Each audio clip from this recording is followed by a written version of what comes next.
یہ ہے 20ویں صدی کے شروع کا فلسطین کا علاقہ۔ اس میں سبز رنگ مسلمانوں کے علاقوں کو ظاہر کرتا ہے۔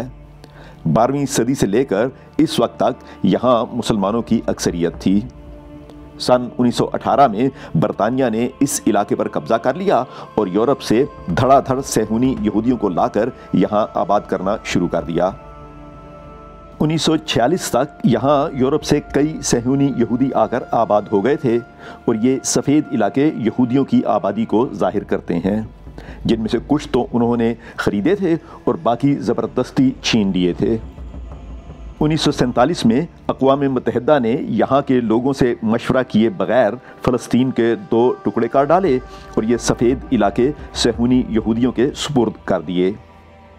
1948 میں اسرائیل نے کئی ان علاقوں پر بھی قبضہ کر لیا جو کہ اقوام متحدہ نے فلسطین کو دیے تھے، اور 1967 میں اسرائیل نے پورے فلسطین پر قبضہ کر لیا۔ بہرحال فلسطینیوں نے مزاحمت کر کے کچھ علاقے آزاد کرا لیے۔